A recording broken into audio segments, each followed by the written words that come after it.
السلام عليكم، صافا كلشي بخير، كي دايرين؟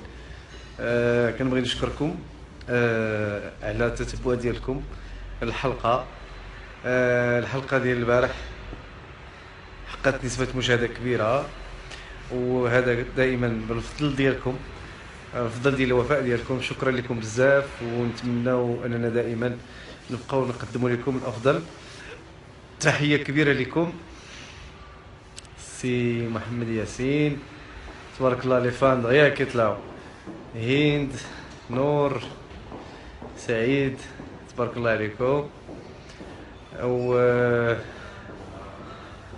الحلقه الجايه ان شاء الله غادي يكون معنا مسلم والكوميدي جواج، تبارك الله عليكم. طبعا الموسم الجديد حاولنا اننا نغيروا، كيف ما شفتوا بزاف ديال الحوايج.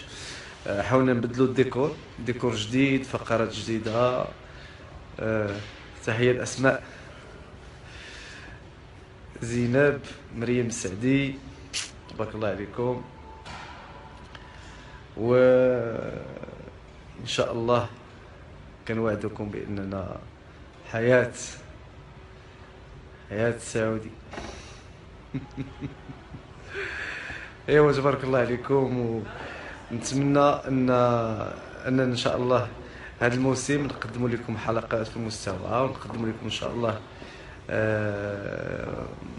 برامج زوينه اللي تنال اعجابكم. فدائما احنا الهدف ديالنا هو اننا نقدم لكم الافضل. وحاولت البارح توصلت بزاف ديال الرسائل، حاولت نقرا الماكسيموم في الرسائل. للاسف ما قدرتش نقرا كل شيء.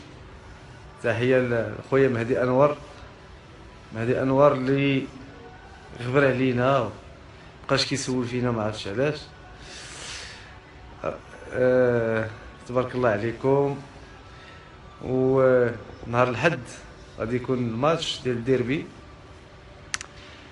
ايوا نبغي ان شاء الله تكون الفرجه او تكون الروح الرياضيه، ونتفرجوا طبعا ونشجعوا الفريقين، ونديروا ان شاء الله شي مره شي حلقه في رشيد شو نعاودوا نجيبوا فيها شي واحد من الوداد ومن الرجاء، وعلاش لا من فروق اخرى.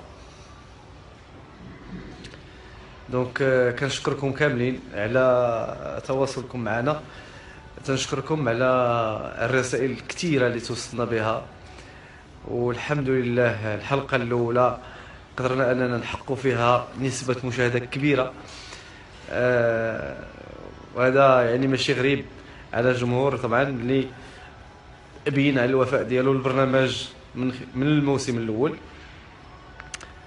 والله يحفظكم وتبارك الله عليكم، وتبقاو دائما بخير وعلى خير. سلموا على العائله، تحياتي لكم، وراكم عزاز، راكم في القلب، وما تغبروش. تحياتي.